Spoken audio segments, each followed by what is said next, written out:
ದೇವಲೋಕ ಮರ್ತ್ಯಲೋಕ ಬೇರಿಲ್ಲ ಕಾಣಿರು. ಸತ್ಯವ ನುಡಿಯುವುದೇ ದೇವಲೋಕ, ಮಿಥ್ಯವ ನುಡಿಯುವುದೇ ಮರ್ತ್ಯಲೋಕ. ಆಚಾರವೇ ಸ್ವರ್ಗ, ಅನಾಚಾರವೇ ನರಕ. ಇದು ಸತ್ಯ, ಇದು ಸತ್ಯ. ಮರ್ತ್ಯ ಲೋಕವೆಂಬುವುದು ಇದು ಕರ್ತಾರನ ಕಮ್ಮಟವಯ್ಯ. ಇಲ್ಲಿ ಸಲ್ಲುವರು ಅಲ್ಲಿ ಸಲ್ಲುವವರಯ್ಯ, ಇಲ್ಲಿ ಸಲ್ಲದವರು ಅಲ್ಲಿ ಸಲ್ಲರಯ್ಯ, ಕೂಡಲ ಸಂಗಮ ದೇವ ಅಂತ ಹೇಳ್ತಾರೆ. ಬಹಳ ಚೆನ್ನಾಗಿ ಹೇಳ್ಕೊಂಡ್ ಬರ್ತಾರೆ. ಯಾಕಂತ ತಿಳ್ಕೊಂಡ್ರೆ ಕೈಲಾಸದ ಪದವಿ ಸಿಗಬೇಕು, ಗಣ ಪದವಿ ಸಿಗಬೇಕಂತ ತಿಳ್ಕೊಂಡು ಎಲ್ಲರೂ ಅನ್ಕೊಂತಿರ್ತೀವಿ ನಾವೆಲ್ಲರೂ. ಆದ್ರೆ ನೆನಪಿರ್ಲಿ, ಆ ಕೈಲಾಸನಾದ ಒಡೆಯನಾಗಿರ್ತಕ್ಕಂಥ ಶ್ರೀಗಿರಿಯ ಮಲ್ಲಿನಾಥ ಈ ಭೂಮಿಗೆ ಬರಬೇಕಾದ್ರೆ ಕಾರಣಗಳನ್ನ ಇಟ್ಕೊಂಡು ಬರ್ಬೇಕು. ಸುಮ್ಮನೆ ಬಾ ಅಂತ ತಿಳ್ಕೊಂಡ್ರೆ ಬರಂಗಿಲ್ಲ. ಬರ್ತಾರನ್ರಿ? ಈಗ ಬರಕ್ ಆಗಂಗಿಲ್ಲ. ಯಾಕೆ ಬರಂಗಿಲ್ಲ ಅಂತ ತಿಳ್ಕೊಂಡ್ರೆ ಒಂದು ಕಾರಣ ಬೇಕಲ್ಲ. ಏನಾದ್ರೂ ಈ ಜಗತ್ತಿನೊಳಗೆ ನಾವೇ ಒಂದು ಮಾತು ಹೇಳುತ್ತೀನಿ. ಈಗ ಶರಣರು ಒಂದು ಮಾತು ಹೇಳ್ಕೊಂಡು ಬಂದ್ರು, ಕರೆಯದೆ ಬರುವವನ, ಕರೆಯದೆ ಬರುವವನ, ಬರೆಯದೆ ಓದುವವನ, ಬರಿಗಾಲಲೆ ನಡೆಯುವವನ. ಮುಂದೆ ನೀವು ತಿಳ್ಕೊರಿ, ಅದು ಮುಂದೆ ಡ್ಯಾಶ್ ಅಂದ ಸರ್ವಜ್ಞ. ಹೌದಲ್ಲ? ನೋಡಿ ಎಷ್ಟು ಚೆನ್ನಾಗಿ ಹೇಳುತ್ತೆ, ಕರೆಯದೇ ಬರುವವನ. ಕರೆದ್ರ ಕೆಲವೊಂದಿಷ್ಟಕ್ಕೆ ನಾವು ನೀವೆಲ್ಲರೂ ಏನಂತ ತಿಳ್ಕೊಂಡ್ರೆ ಕರೆದ್ರೆ ಹೋಗ್ಬೇಕ್ರಿ. ಯಾರ ಮನೆ ಒಳಗೆ ಏನಂತ ತಿಳ್ಕೊಂಡ್ರೆ ಎಲ್ಲೇ ಒಂದು ಕಾರ್ಯಕ್ರಮ ನಡೀತಿರ್ತ, ಮಗನ ಮದುವೆ ಇರಲಿ, ಮತ್ತು ಆಮೇಲೆ ಮನೆ ಶಾಂತಿ ಇರಲಿ, ಅದು ಯಾವುದೇ ಕಾರ್ಯಕ್ರಮ ಇರ್ತೈತೆ ಅಂತ ತಿಳ್ಕೊಂಡ್ರೆ ನಿಮ್ಮ ಬೀಗರಾಗಿರ್ಬೋದು, ಬಂಧುಗಳಾಗಿರ್ಬೋದು, ಯಾರೇ ಇದ್ರು ಕೂಡ ಅವ್ರು ಕರೆದ್ರೆ ಮಾತ್ರ ಹೋಗ್ಬೇಕು. ಕರ್ಲಿಲ್ಲ ಅಂತ ತಿಳ್ಕೊಂಡ್ರೆ ನೀವು ಕರೆದೇ ಅಲ್ಲಿ ಹೋಗಿ ನಿಂತ್ಕೊಂಡ್ರಪ್ಪ ಅಂದ್ರೆ ನಾ ಕರೆದೇ ಇಲ್ಲ, ಬಂದು ನಿಂತ್ಕೊಂಡೈತೆ. ನಾ ಕರೆದೇ ಇಲ್ಲ, ಅವ್ರು ಬಂದು ನಿಂತ್ಕೊಂಡೈತೆ ನೋಡೋದು. ಆದ್ರೆ ಕೆಲವೊಂದಿಷ್ಟುಗಳನ್ನ ಕರೆದ್ರೂ ಕೂಡ ಹೋಗ್ಬೇಕು, ಕೆಲವೊಂದಿಷ್ಟು ಕರ್ಲಾರ್ದ ಹೋಗ್ಬೇಕಂತ. ಕೆಲವೊಂದಿಷ್ಟು ಯಾವುದು ಕರ್ಲಾರ್ದ ಹೋಗ್ಬೇಕು. ಯಾವುದು? ಅವ್ರ ಮನೆಯಾಗ ಏನೋ ಹೆಚ್ಚು ಕಡಿಮೆ ಆಗಿರ್ತೈತಿ, ದುಃಖದ ಸಂದರ್ಭ ಬಂದಿರ್ತೈತಿ. ಅವಾಗ ಬಂದಾಗ ಅಲ್ಲಿ ಹೋಗಿ ನಿಂತ್ಕೊಂಡು ಅವ್ರು ಕರೆಯೋದು ಬೇಡ. ಅವ್ರ ಮನೆಯಾಗ ನಿಂತ್ಕೊಂಡು ಎಲ್ಲ ಸ್ವಚ್ಛ ಬಾಂಡ ಗಿಂಡ ತಿಕ್ಕಿ ಅವರೆಲ್ಲ ಕಸಗಿಸ ಹೊಡೋದು ಎಲ್ಲ ಬಂದು ಮನೆ ಬರ್ಬೇಕು. ಅವ್ರು ಕರೆಬಾರ್ದು. ಅಂತ ಸಮಯದೊಳಗೆ ಹೋಗಿ ನಿಂತು ಮಾಡಿ ಬರ್ಬೇಕ್ರಿ. ಅಂತ ಸಮಯ, ದುಃಖದ ಸಮಯದೊಳಗೆ ನಮ್ಮ ಕರೆದಿಲ್ಲ ನಾವೇ ಹೋಗ್ಬೇಕಂತ ತಿಳ್ಕೊಂಡು ಅನ್ನಬಾರ್ದು. ಕರೆಯದೇ ಬರುವವನ. ಆದ್ರೆ ನಾವೇನ್ ತಿಳ್ಕೊಂಡಿವಿ ಇಲ್ಲಿ, ಕರೆಯದೇ ಬರುವವನ ಹಿಂಗ್ ಫಂಕ್ಷನ್ಗೆ ಹಿಂಗ ಅಂತಲ್ರಿ, ಹಿಂಗಂತ ತಿಳ್ಕೊಂಡಲ್ಲ. ಈಗ ನೀವೆಲ್ಲರೂ ಇಲ್ಲಿ ಬಂದಿರಿ, ನಿಮ್ಮನ್ನ ಯಾರು ಕರೆದ್ರಿ? ಯಾರು ಕರೆದ್ರೇನ? ಬರ್ರಿ ಅಂತ ತಿಳ್ಕೊಂಡು ಕರೆದ್ರೇನ್ರಿ? ಬಿಡು ಮರ, ಯಾಕೆ ಬೇಕೈತಿ, ನಾಳೆ ಬರಂಗಿಲ್ಲ ಅಂದ್ರೇನ? ನೀವು ಹಿಂಗಂತೀರ ಅಂತ ತಿಳ್ಕೊಂಡು ನಾಳೆ ಬರಂಗಿಲ್ರಿ ನಾವು ಅಂತ ತಿಳ್ಕೊಂಡಂದ್ರೇನ? ಅದು ನೆನಪಿರಲಿ, ನಾ ಕೇಳೋದು ಇಲ್ಲಿ ಬಸವ ಭವನಕ್ಕೆ ನೀವು ಯಾಕರಿ ಅಂತ ತಿಳ್ಕೊಂಡು, ಯಾಕೆ ನಿಮ್ಮನ್ನ ಕರೆದಾರ ಅಂತ ತಿಳ್ಕೊಂಡು ಕೇಳಕತ್ತಿಲ್ಲ. ನಮ್ಮನ್ನ ನಿಮ್ಮನ್ನ ಈ ಭೂಮಿ ಕರೆದವ್ರು ಯಾರ್ರಿ? ಇಲ್ಲಿಗೆ ಬಾ ಅಂತ ಕರೆದವ್ರು ಯಾರು ನಿಮ್ಮನ್ನ? ಈ ಬಸವ ಭವನಕ್ಕಲ್ಲ, ನಮ್ಮನ್ನ ನಿಮ್ಮನ್ನ ಈ ಭೂಮಿಗೆ ಬರ್ರಿ ಅಂತ ತಿಳ್ಕೊಂಡು ಯಾರು ಕರೆದಾರೇನು? ಯಾರು ಕರೆದಿಲ್ಲ. ಆದ್ರೆ ನೆನಪಿರಲಿ, ಸೊನ್ನಲಿಗೆ ಸಿದ್ದರಾಮೇಶ್ವರ ಅಂತವರು, ಬಸವಣ್ಣನಂತವರನ್ನ, ಮಡಿವಾಳ ಮಾಸದೇವರಂತವರನ್ನ, ಕಡುಕೋಳದ ಮಡಿವಾಳೇಶ್ವರಂತವರನ್ನ, ಅಜಾತ ನಾಗಲಿಂಗೇಶ್ವರಂತವರನ್ನ, ಅವರನ್ನ ಕೈ ಮಾಡಿ ಕರೆದ್ರಂತ. ಮತ್ತೆ ಹುಟ್ಟಿ ಬನ್ನಿ, ಭೂಮಿಯನ್ನ ಪಾವನ ಮಾಡಿ, ಭುವಲೋಕವನ್ನ ಮಾಡಿ, ಶಿವನ ಲೋಕವನ್ನ ಮಾಡಿ ಅಂತ ತಿಳ್ಕೊಂಡು ಎಲ್ಲರೂ ಕರೆದ್ರಂತ. ಅದಕ್ಕೆ ಬಂದ್ರಂತ, ಅವ್ರನ್ನ ಕರೆದ್ರಂತ. ಅದಕ್ಕೆ ಅವರು ಏನಂತ ತಿಳ್ಕೊಂಡ ಕರೆದಾರ. ಆದ್ರ ನಿಮ್ಮನ್ನ ಯಾರೂ ಕರೀಲಿಲ್ಲ. ಕಾರಣ ಏನಂತ ತಿಳ್ಕೊಂಡ್ರ, ನಾವು ನೀವೆಲ್ಲರೂ ಕೂಡ ಕಾಮದ ವಿಕಾರಕ್ಕೆ ಒಳಗಾಗಿ ಹುಟ್ಟಿ ಬಂದವರು. ಅದಕ್ಕೆ ನಿಮ್ಮನ್ನ ಯಾರೂ ಕೂಡ ಕರೀಲಿಲ್ಲ. ನಾವು ಕರೆಯದೆ ಬಂದವರು, ಹೇಳದೆ ಹೋಗುವರು. ನಾವು ಕರೆಯದೆ ಬಂದೀವಿ, ಕಾಮದ ವಿಕಾರಕ್ಕೆ ಒಳಗಾಗಿ ಹುಟ್ಟಿ ಬಂದವರು ನಾವು ನೀವೆಲ್ಲ. ಆದ್ರೆ ಏನಂತ ತಿಳ್ಕೊಂಡ್ರೆ ನಮ್ಮನ್ನ ಯಾರೂ ಕರ್ಲಿಲ್ಲ. ನಾವು ಕರೆದಿಲ್ಲ, ನಾವು ಹೇಳಾರ್ದ ಹುಕ್ಕಿವಂತ.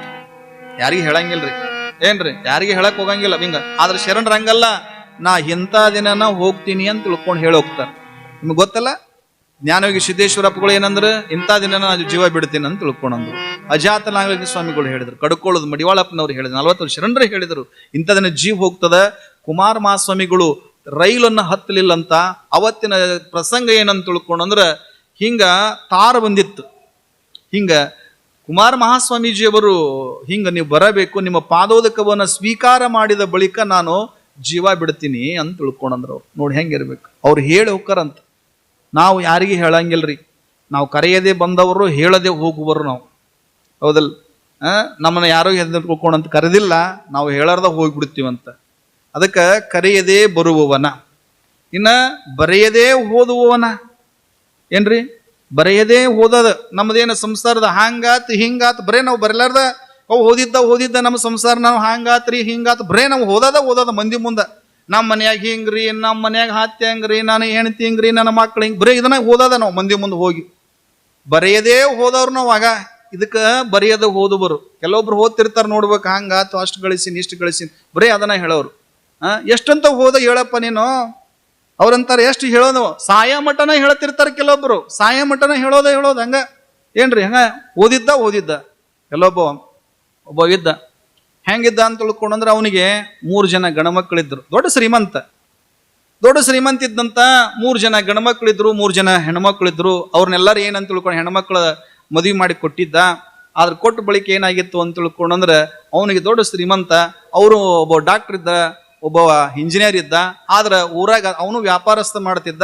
ಒಬ್ಬ ಮಗನ ತನ್ನ ಹತ್ರ ಇಟ್ಕೊಂಡಿದ್ದ, ಇಲ್ಲೇ ಇರ್ಲಿ ಅಂತ ತಿಳ್ಕೊಂಡು ಇಟ್ಕೊಂಡಿದ್ದ. ಆದ್ರೆ ಇವನ್ ವಯಸ್ಸು ಭಾಳ ಆಗಿತ್ತಲ್ಲ, ವಯಸ್ಸು ಭಾಳ ಆದ ಬಳಿಕ ಇವ ಅಂತಿದ್ದ, ಹಿಂಗಪ್ಪ ನಾನು ಇವತ್ತು ಸಾಯ್ತೀನಪ್ಪ, ನಿಮ್ಮ ಅಣ್ಣರಿಗೆ ಹೇಳಿಬಿಡು, ನಿಮ್ಮ ಅಕ್ಕನವ್ರಿಗೆ ಹೇಳಿಬಿಡಪ್ಪ ಅಂತ ತಿಳ್ಕೊಂಡು ಹೇಳವ್. ಹಿಂಗೆ ಹೇಳದ ಬಳಿಕ ಅವ ಅಂತಿದ್ದ, ಅವ ಮಗ ಅಂದ ಮನೆಯಾಗಿದ್ದವ, ಯಪ್ಪ ಬರೇ ಇದನ್ನ ಹೇಳ್ತಿದಿ, ಪಾಪ ಅವ್ರು ಭಾಳ ದೂರ ಅದಾರ, ಬರೀ ನೀನು ಏನಂತ ತಿಳ್ಕೊಂಡು ವಾರಕ್ಕೊಮ್ಮೆ ಇದನ್ನ ಹೇಳವ, ಸಾಯ್ತೀನಿ ಸತ್ತರ ಹೋಗೋಲ್ ನೀನು ಅಂದವ. ಸತ್ತರ ಹೋಗೋಲ್ ನೀ ಬರೀ ವಾರ ಹಿಂಗೆ ಹೇಳ್ತಿದ್ದೆ, ಪಾಪ ಅವ್ರು ಬರ್ಬೇಕು ಹೋಗ್ಬೇಕು. ಅವಾಗ ಅವ ಏನಂದ, ಇಲ್ಲಪ್ಪ ಇವತ್ತು ಭಾಳ ತ್ರಾಸ ಆಗೈತಿ ನನಗೆ, ಎಲ್ಲರನ್ನ ಕರೆಸಿ ಬಳಿಕ ನಾನು ಕಣ್ಣು ಮುಚ್ಚಿಬಿಡ್ತೀನಪ್ಪ ಅಂತ ತಿಳ್ಕೊಂಡಂದ. ಭಾಳ ಖುಷಿ ಆಯ್ತು. ಯಾಕಂತ ತಿಳ್ಕೊಂಡಂದ್ರೆ ಅವ ಏನು ಮಾಡಿದ, ಮೊಬೈಲ್ನಾಗ ಫೋಟೋ ತೆಗೆದು ಫ್ರೇಮ್ ಹಾಕಿ ಎಲ್ಲ ರೆಡಿ ಮಾಡಿದ್ದ. ಇನ್ನೇನು ಅಪ್ಪ ಇಸ್ ಗೋಯಿಂಗ್ ಟು ಕೈಲಾಸ್, ಇನ್ನೇನು ಹೊಕ್ಕತ್ತ ಜೀವ ಅಂತ ತಿಳ್ಕೊಂಡು ಅಷ್ಟ ಬಿಟ್ಟಿದ್ದ. ಅಷ್ಟಾಗಿ ಎಲ್ಲರಿಗೆ ಮೆಸೇಜ್ ಹಾಕಿದ, ಹಿಂಗ ಅಪ್ಪನ ಅರ್ಜೆಂಟ್ ಭಾಳ ಸೀರಿಯಸ್ ಐತೆ, ನೀವೆಲ್ಲರೂ ಬರ್ರಿ ಅಂತ. ನೀವು ಬರ್ರಿ ಅಂತ ತಿಳ್ಕೊಂಡಂದು ಬಳಿಕ ಎಲ್ಲರೂ ಬಂದರು. ಬರೋದ್ರಾಗ ಅವಾಗ ಒಂದು ಮನೆಯಾಗಿದ್ದ ಮಗ ಅನ್ನಕತ್ತಿದೆ, ಯಪ್ಪ ಇಲ್ಲಿ ಬಂದು ನೋಡಿ, ಹಣ್ಣು ಬಂದ್ ನೋಡಿ, ಡಾಕ್ಟರ್ ಕೊರೋನಾದಾಗ ದೊಡ್ಡ ರೊಕ್ಕ ಬಹಳಷ್ಟು ಚಲೋ ರೊಕ್ಕ ಮಾಡ್ಯಾನ, ಬಂದು ನೋಡಿಲ್ಲ. ಬಂದಿ ಅಂತ ಇಷ್ಟು ಅಂದ. ಮತ್ತು ಅವನು ಇಂಜಿನಿಯರ್ ಅದ ನೋಡಿ, ಇಂಜಿನಿಯರ್ ಭಾಳ ಚಲೋ ಇಂಜಿನಿಯರ್ ಅದನ, ಸಾಕಷ್ಟು ದುಡ್ಡು ಮಾಡ್ಯಾನ, ಬಾ ಅಂತ ತಿಳ್ಕೊಂಡಂದ. ಮತ್ತು ಮಕ್ಕಳು ಬಂದರು, ಹೆಣ್ಮಕ್ಳು ಬಂದ್ರು, ಇಲ್ಲಿ ಹಾಕ ಬಂದವಳು ಹಾಕ ನೋಡಿ, ಸ್ವಲ್ಪ ಒಂದು ಚಂದಾಗಿ ನೋಡು, ಕಣ್ಣು ತೆರೆದು ನೋಡಿ ಹಾಕ. ಯಾವಾಗ ಹತ್ತಿ ಮನೆ ಕಾಲಿಟ್ಟಾಳ ಅಂತ ತಿಳ್ಕೊಂಡು ಹತ್ತಿನ ಕೈಲಾಸ ಕಳಿಸಾಳ, ಹಾಕ ಬಂದೋಡ ಎಲ್ಲರನ್ನು ಕೇಳುದು. ಅವ ಏನಂದ, ಮನೆಯಾಗಿದ್ದ ಮಗ ನಮ್ಮ ಅಪ್ಪ ಇನ್ನೇನು ಹುಕ್ಕಾನ ಅಂತ ತಿಳ್ಕೊಂಡು ಹಿಂಗೆ ಅನ್ಕೊಂಡಿದ್ದ. ನೋಡು ಎಲ್ಲರೂ ಬಂದಾರ, ನೋಡಿ ಏನಂದ, ನೋಡಿ ಕಣ್ಣು ಮುಚ್ಚು ಅಂದ. ನೋಡಿ ಕಣ್ಣು ಮುಚ್ಚಿಬಿಡು ಅಂತ ತಿಳ್ಕೊಂಡಂದ. ಹಂಗಂದ ಬಳಿಕ ಸುಮ್ಮನೆ ಇರ್ಲಿಲ್ರ, ವಯಸ್ಸಾಗ ಮುದುಕಲ್ಲ, ಇನ್ನೇನು ಹೊಕ್ಕಿತ್ತಲ್ಲ. ಅವ ನಿಮ್ಮವೆಲ್ಲದಳ ಅಂದ, ನಿಮ್ಮವೆಲ್ಲದಳ ಅಂತ ತಿಳ್ಕೊಂಡು ಅನ್ನೋದ್ರಾಗ ಅವಾಗ ಏನಂತ ತಿಳ್ಕೊಂಡು, ಯವ್ವ ಬಾರ ಯವ್ವ ಜಲ್ದಿ ಮುಂದಕ್ಕೆ ಬಾಯ್ಲಿ, ನಿನ್ನ ನೋಡಿ ಕಣ್ಣು ಮುಚ್ಚೋದನ ಬಾಯ್ಲಿ ಅಂತ ತಿಳ್ಕೊಂಡಂದ. ಅವನು ಮುಂದಕ್ಕೆ ಕುಂದಿರಿಸಿದ. ಇಲ್ಲದವಳು ಇಲ್ಲದವಳು ಎಲ್ಲರೂ ಹಿಂಗೆ ನೋಡಕತ್ತಿದ. ನೋಡಿದ ಬಳಿಕ ಅವಾಗ ಅನ್ನಕತ್ತಿದ, ಎಲ್ಲರೂ ಇಲ್ಲಿ ಬಂದಿರ್ರಿ, ಅಂಗಡಿಯಾಗ ಯಾರದಾರ ಅಂದ. ತಾನು ಹೊಂಟನ ಅಂಗಡಿಯಾಗ ಅಂಗಡಿ ಚಿಂತೆ ಮಾಡಾಕತ್ತಾನ. ಅದಕ್ಕೆ ಬರೆಯದೆ ಓದುವರ, ಬರಿಗಾಲಲೇ ನಡೆಯುವರ, ಡ್ಯಾಶ್ ಅಂದ ಸರ್ವಜ್ಞ. ಅದಕ್ಕೆ ನಾವು ನೀವೆಲ್ಲರೂ ಹೆಂಗೆ ಅಂತ ತಿಳ್ಕೊಂಡ್ರೆ ನೆನಪಿರಲಿ, ನಮ್ಮನ್ನು ಯಾರೂ ಕೂಡ ಕರೀಲಿಲ್ಲ, ನಾವೆಲ್ಲರೂ ಕೂಡ ಕರೆಯದೇ ಬಂದವರು, ಹೇಳದೇ ಹೋಗುವರು. ಆದ್ರೆ ಶ್ರೀಗಿರಿಯ ಮಲ್ಲಿನಾಥ ಒಂದು ಕಾರಣ ಏನಂತ ತಿಳ್ಕೊಂಡು ನೆನಪಿರಲಿ, ನಮಗೂ ನಿಮಗೆಲ್ಲರಿಗೂ ಬರಬೇಕಾದ್ರೆ ಕಾರಣ ಇತ್ತು, ಈ ಭೂಮಿಗೆ ಬರಬೇಕಾಗಿತ್ತು. ಅವೆಲ್ಲ ಕಡೆ ಅದಾನ, ಆದ್ರೆ ಚರಿತ್ರೆ ಒಳಗೆ ಹಿಂಗಂತ ತಿಳ್ಕೊಂಡು ಹೇಳ್ಕೊಂಡ್ಬರ್ತಾರೆ, ಕಾರಣ ಇಟ್ಕೊಂಡ್ ಬರ್ಬೇಕಾಗಿತ್ತು. ಹೇಗೆ ಬರಬೇಕು, ಅವನು ವಿಶೇಷವಾಗಿರ್ತಕ್ಕಂಥದ್ದೈತಿ. ಮಲ್ಲಯ್ಯನ ಬರ್ಬೇಕಾದ್ರೆ ಒಬ್ಬನೇ ಬರಂಗಿಲ್ಲಲ್ಲ, ಅವನು ಹೆಂಗ್ ಬರ್ತಾನ, ಹೆಂಗಿಲ್ಲ, ಹೌದಲ್ರಿ? ಬರ್ಬೇಕಾದ್ರೆ ನಾವು ಹೆಂಗ್ ಬರ್ತಾನ, ಹೆಂಗಿರ್ಲ, ಅವನು ಒಬ್ಬನೇ ಬರತ್ತಾನ ಅಂತ ತಿಳ್ಕೊಂಡ್ರೆ ವಿಚಾರ ಮಾಡ್ಬೇಕು. ಅವನ ಜೊತೆಗೆ ಯಾರಿದ್ರು, ಪಾರ್ವತಿ ಅಂತ ನಿಮ್ಗೆ ಗೊತ್ತಲ್ಲ. ಪಾರ್ವತಿ ನಾವೇನಂತೀವ್ರಿ, ಪಾರ್ವತಿ ಪರಮೇಶ್ವರ, ಪಾರ್ವತಿಪತಿ ಹರ ಪಾರ್ವತಿಪತಿ ಹರ ಹರ ಮಹಾದೇವ ಅಂತೀವಿ. ಭ್ರಮರಾಂಬ ಸಹಿತ ಮಲ್ಲಿಕಾರ್ಜುನ ಮಹಾರಾಜಕಿ ಅಂತೀವಿ, ಹೌದಲ್ರಿ? ಲಕ್ಷ್ಮೀ ನಾರಾಯಣ ಗೋವಿಂದ ಅಂತ ತಿಳ್ಕೊಂಡು ಕರಿತೀವಿ, ಹೌದಲ್ರಿ? ಮೊದಲು ಲಕ್ಷ್ಮಿ ಇಟ್ಕೊಂಡ ಕರಿತೀವಿ. ನೋಡ್ರಿ ಹೆಂಗಿರ್ಬೇಕು. ಅವ ಒಬ್ಬನೇ ಏನಂತ ತಿಳ್ಕೊಂಡಲ್ಲಿವ, ನೆನಪಿರ್ಲಿ, ನಿಮ್ಮದು ಶಕ್ತಿ ಅಂತದೈತೆ ಅಂತ ತಿಳ್ಕೊಂಡು ಪರಮಾತ್ಮ ಪಾರ್ವತಿಯನ್ನ ಕರ್ಕೊಂಡು ಬರ್ಬೇಕಾಗೈತಿ. ಸುಮ್ಮನೆ ಅಂತ ತಿಳ್ಕೊಂಡು ಒಬ್ಬನೇ ಬರಕ್ಕಾಗ್ಲಿಲ್ಲ. ಯಾಕಂತ ತಿಳ್ಕೊಂಡ್ರೆ ಪಾರ್ವತಿ ಅವನ ಮುಂದೆ ಅವಿಗೆ ಬರಬೇಕು, ಕರ್ಕೊಂಡು ಬರಬೇಕಾಗೈತಿ. ಅವನು ಮತ್ತೆ ಪಾರ್ವತಿ ಮುಂದೆ ಇಟ್ಕೊಂಡು, ಯಾಕಂದ್ರೆ ಅಂತ ಶಕ್ತಿ ಐತೆ, ಇಚ್ಛಾಶಕ್ತಿ, ದೈವಿ ಶಕ್ತಿ ಅಂತ ಕರೀತಾರಲ್ಲ, ಆ ತಾಯಿ ಪಾರ್ವತಿಯನ್ನ ಕರ್ಕೊಂಡು ಈ ಭೂಮಿಗೆ ಅವತಾರವಾಗಬೇಕಾಗಿತ್ತು. ಅದಕ್ಕಾಗಿ ಏನಂತ ತಿಳ್ಕೊಂಡು ಅಂದ್ರೆ ಪಾರ್ವತಿ ಪತಿ ಅಂತ ನೋಡ್ರಿ. ಮೊದಲಾಗ ನಿಮ್ಮದ ಪಾರ್ವತಿ ಪತಿನ ಮೊದಲು ಬರ್ಬೇಕ್ರಿ. ಮೊದಲ ಹೆಸರು ಬರ್ಬೇಕಾದ್ರೆ ಪಾರ್ವತಿದ ಬರ್ತೈತಿ, ಆಮೇಲೆ ಪರಮಾತ್ಮ ಬರ್ತೈತಿ. ಲಕ್ಷ್ಮೀನಾರಾಯಣ ಅಂತ ತಿಳ್ಕೊಂಡ ಬರ್ತೈತಿ. ನೋಡಿ ಎಷ್ಟು ವಿಚಿತ್ರ ಅಲ್ರಿ. ಎಲ್ಲದರಾಗೂ ನಿಮ್ಮದೈತಿ ಈಗ, ಹೌದಲ್ರಿ? ನಮ್ದೇನಾರ ಐತೇನ್ರಿ? ಬಸ್ ಸ್ಟ್ಯಾಂಡ್ನಾಗ ನೀವ, ಬಸ್ನಾಗೂ ನೀವ, ಆಧಾರ್ ಕಾರ್ಡ್ನಾಗ ಇದ್ರಾಗ ರೀ ಅದು ಯಾವುದು ರೇಷನ್ ಕಾರ್ಡ್ನಾಗ ಇವರ, ರೇಷನ್ ಕಾರ್ಡ್ನಾಗ ಇವ್ರು ಇದ್ರ ರೊಕ್ಕ ಬರ್ತೈತಿ, ಇಲ್ಲಾಂದ್ರೆ ಬರಂಗಿಲ್ಲ. ಎಲ್ಲ ಗುಂಪಿನಾಗ ಇವರೇ ಅದಾರ, ಎಲ್ಲದ್ರಾಗೂ ಇವರೇ ಅದಾರ. ನಮ್ಮದು ಏನೇ ಇಲ್ಲ. ನಿಮ್ದು ಏನ್ ರೈತೇನ್ರಿ? ಅಣ್ಣನ ಬಳಗದವ್ರು ಏನೇನಿಲ್ಲ ನಿಮ್ಮದು, ಎಲ್ಲದ್ರಾಗೂ ನಿಮ್ಮದ. ಹಾಗಾಗಿ ನೀವೆಲ್ಲರೂ ಏನಂತ ತಿಳ್ಕೊಂಡ್ರೆ ದೊಡ್ಡ ಶಕ್ತಿ ಅಂತ ತಿಳ್ಕೊಂಡು ಕರ್ಕೊಂಡು ಬರ್ತಾರೆ. ಹಾಗಾಗಿ ಪರಮಾತ್ಮ ಏನಂತ ತಿಳ್ಕೊಂಡ್ರೆ ಈ ಭೂಮಿಗೆ ಬರುವಂತ ಸಮಯ ಅಲ್ಲಿ ಏನಂತ ತಿಳ್ಕೊಂಡ್ರೆ ಸುಮ್ಮನೆ ಬರಲಿಲ್ಲ. ಯಾಕಪ್ಪ ಅಂತ ತಿಳ್ಕೊಂಡ್ರೆ ಒಬ್ಬ ಪವಿತ್ರವಾಗಿರ್ತಕ್ಕಂಥ ಕ್ಷೇತ್ರ, ಆ ಕ್ಷೇತ್ರದಲ್ಲಿ ಅನೇಕ ಕ್ಷೇತ್ರಗಳಿಗೆ ತಿರುಗಾಡಿ ಬಂದಿದ್ದಾನೆ. ತಿರುಗಾಡಿದಲ್ಲಿ ಪಾದವನ್ನಿಟ್ಟಿರ್ತಕ್ಕಂಥ ಕ್ಷೇತ್ರ ಅದು ಸುಕ್ಷೇತ್ರವಾಗಿದೆ, ನೆನಪಿರಲಿ. ಆದ್ರ ಕೆಲವೊಂದಿಷ್ಟು ಮಂದಿ ಏನು ಹೇಳ್ಕೊಂಡು ಬರ್ತಾರಂದ್ರ ಪರಮಾತ್ಮ ನೇರವಾಗಿ ಬರಲಿಲ್ಲ. ಆದ್ರ ಏನಂತ ತಿಳ್ಕೊಂಡ್ರ ಒಬ್ಬೊಬ್ಬ ಶರಣರ ಒಬ್ಬೊಬ್ಬ ಮಹಾತ್ಮರ ರೂಪದೊಳಗೆ ಹಿಂಗ ಬಂದು ಪಾದವನ್ನಿಟ್ಟು ನೆಲವನ್ನ ಸುಕ್ಷೇತ್ರವನ್ನಾಗಿ ಮಾಡ್ಯಾರ ಅಂತ ಕರೀತಾರೆ. ನೇರವಾಗಿ ಬಂದಿಲ್ಲ, ಆ ರೂಪದೊಳಗೆ ಪರಮಾತ್ಮ ಹಿಂಗ ಬಂದು ಹೋಗ್ಯಾನ ಅಂತ ತಿಳ್ಕೊಂಡಂತಾರ. ಆ ಕ್ಷೇತ್ರ ಏನಾಗ್ಯದ ಅಂತ ತಿಳ್ಕೊಂಡ ಕೈಲಾಸವಾಗ್ಯದ ಅಂತ ತಿಳ್ಕೊಂಡಂತಾರ. ನಾವು ನೀವೆಲ್ಲರೂ ಕೂಡ ತಿಳ್ಕೋಬೇಕು ಏನಂತ ತಿಳ್ಕೊಂಡ್ರ ಹಿಂದಿನ ಸುಮಾರು ವರ್ಷಗಳ ಹಿಂದ 800-900 ವರ್ಷಗಳ ಹಿಂದ ಇದೇ ಬಿಜಾಪುರದೊಳಗ ಒಬ್ಬ ಅನುಷ್ಠಾನವನ್ನ ಮಾಡಿದ, ತಪಸ್ಸನ್ನ ಮಾಡಿದ ಪ್ರತಿಫಲದ ರೂಪವಾಗಿ ಸುನಲಾಪುರದ ಸಿದ್ದರಾಮೇಶ್ವರರು ಸುಮಾರು 48 ದಿನಗಳ ಪರ್ಯಂತರ ಈ ಭೂಮಿಯನ್ನ ಪಾವನ ಮಾಡಿ 48 ದಿನಗಳ ಪರ್ಯಂತರ ಈ ಭೂಮಿಯನ್ನ ಅನುಷ್ಠಾನ ಮಾಡಿದ ತಪವನ್ನ ಗೈದಿರ್ತಕ್ಕಂಥ ಪರಮ ಪವಿತ್ರವಾಗಿರುವಂಥ ವಿಜಾಪುರದ ಕ್ಷೇತ್ರ ಇದು ಕ್ಷೇತ್ರ ಸುಕ್ಷೇತ್ರ ಅಂತ ಕರೀತಾರೆ. 48 ದಿನ ಏನು ಅನುಷ್ಠಾನ ಮಾಡಿ ಹೋಗ್ಯಾರ ಅಂತ ತಿಳ್ಕೊಂಡು ಹೇಳ್ಕೊಂಡ್ ಬರ್ತಾರೆ. ನೋಡಿ ಹೆಂಗಿರ್ಬೇಕು. ಸುನಲಾಪುರದ ಸಿದ್ದರಾಮೇಶ್ವರರು ಹಿಂಗ ಬಂದು ಹೋಗ್ಯಾರಪ್ಪ ಅಂತ ತಿಳ್ಕೊಂಡ್ರೆ ಒಂದು ಸಾರಿ ಮೆಟ್ಟಿದ ಪರಮ ಪವಿತ್ರವಾದ ಕ್ಷೇತ್ರವಾಗ್ಯದ. ಒಂದು ಸಾರಿ ಹಿಂಗ ಬಂದ 48 ದಿನ ಇಲ್ಲಿ ಅನುಷ್ಠಾನ ಮಾಡಿದ ಪ್ರತಿಫಲ ಒಂದು ಸಿದ್ದೇಶ್ವರರ ಒಂದು ಭಯಂಕರವಾಗಿರ್ತಕ್ಕಂಥ ಅತ್ಯಂತ ಅದ್ಭುತವಾದ ಕ್ಷೇತ್ರ, ಅದು ಅವಿಮುಕ್ತ ಕ್ಷೇತ್ರವಾಗ್ಯದ ಅಂತ. ಮತ್ತು ಸುಮ್ಮನೆ ಎಲ್ಲೆಲ್ಲ ಕ್ಷೇತ್ರದೊಳಗೆ ಹಂಗೆ ಆಗ್ಯಾರ ಅಂತ ತಿಳ್ಕೊಂಡಲ್ಲ. ಕೆಲವೊಂದು ಎಲ್ಲರ ಮಹಾತ್ಮರು ಆ ರೂಪದೊಳಗೆ ಬಂದು ಹೋಗ್ಯಾರ ಅಂತ ತಿಳ್ಕೊಂಡ್ರೆ ನೇರವಾಗಿ ಪರಮಾತ್ಮ ಬರಲಿಕ್ಕಾಗಲಿಲ್ಲ. ಅವರ ಅಂಶ ಅಂತ ಕರೀತಾರೆ. ಅದರ ಅಂಶ ಅಂತ ತಿಳ್ಕೊಂಡ್ರೆ ಏನು, ಈಗ ಬಂಗಾರದ ಈಗ 24 ಕ್ಯಾರೆಕ್ಟ್ ಅಂತ ತಿಳ್ಕೊಂಡ್ರೆ ಹಚ್ ಬಂಗಾರ 24 ಕ್ಯಾರೆಕ್ಟ್ ಬಂಗಾರ 24 ಕ್ಯಾರೆಕ್ಟ್. ಇನ್ನು 22 ಅಂತ ತಿಳ್ಕೊಂಡಿರ್ತೈತಿ, 22 ಇರ್ತದೆ. ಇನ್ನು ಆಭರಣ ಬಂಗಾರ ಅಂತ ತಿಳ್ಕೊಂಡಿರ್ತೈತಿ. ಆಭರಣ ಬಂಗಾರ ಏನಂತ ತಿಳ್ಕೊಂಡ್ರೆ ಸಾಕಷ್ಟು ಆಭರಣ ಬಂಗಾರ ಇರ್ತದೆ, ಅದು ಬಂಗಾರನೇ, ಅದಕ್ಕೆ ಆಭರಣ ಬಂಗಾರ ಅಂತಾರೆ.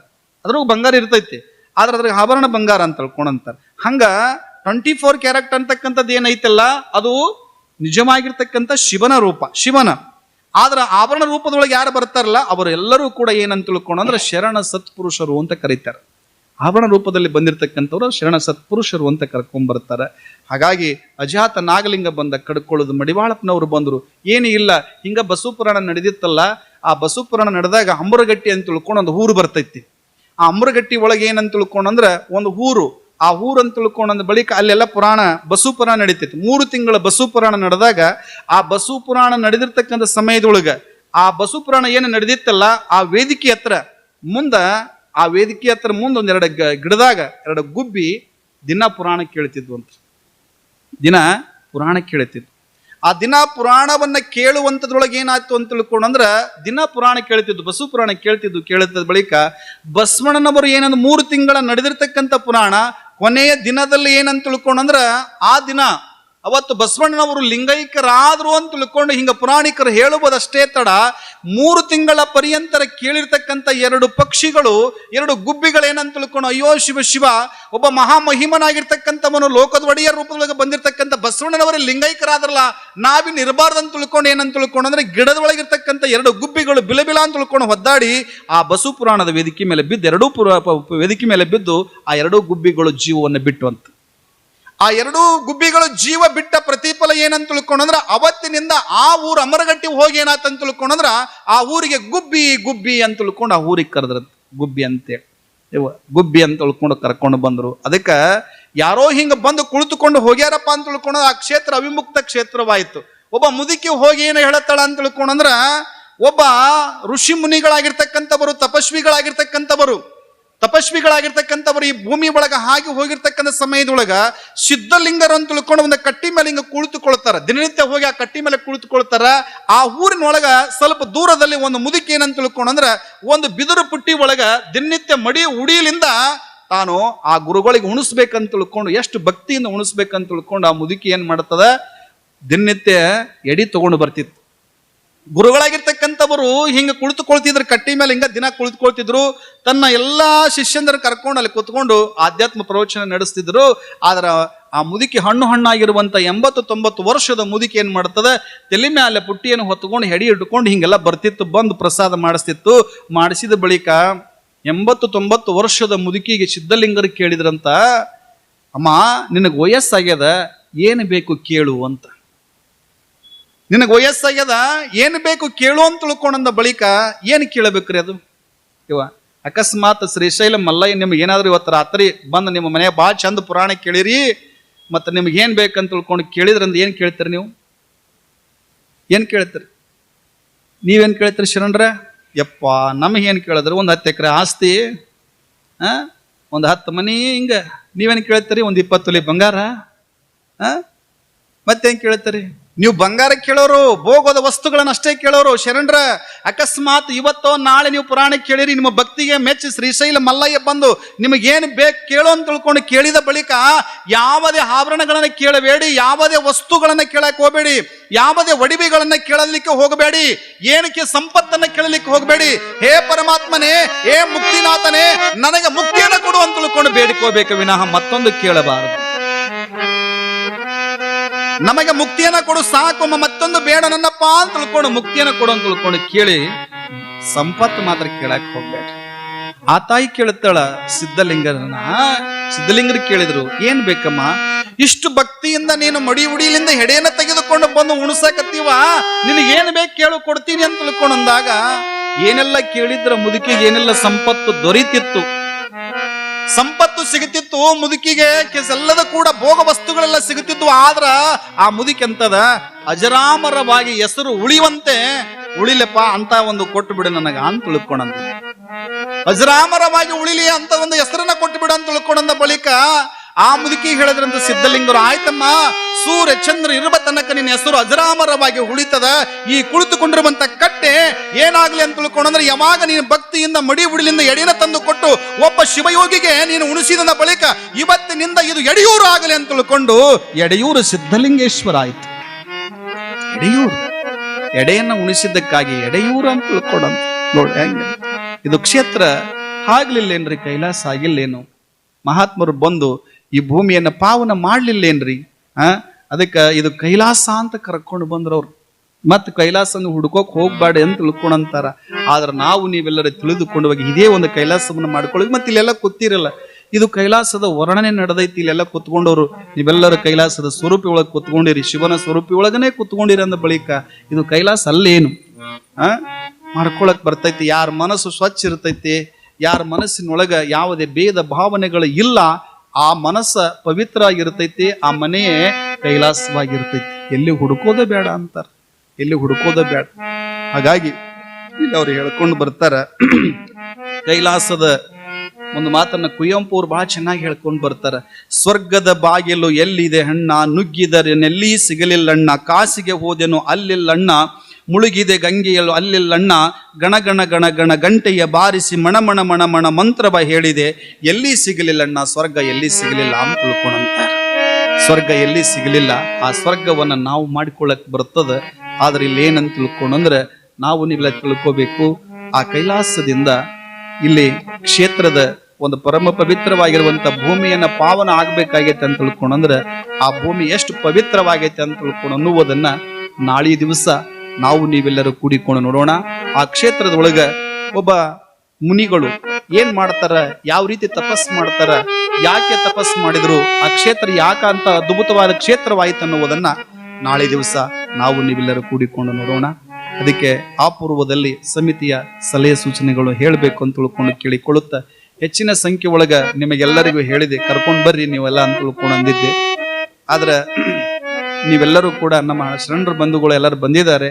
ನಮ್ಮ ತಾಯಂದ್ರೆ ಯಾಕೋ ಸಂಖ್ಯೆ ಕಡಿಮೆ ಆಗೈತಿ.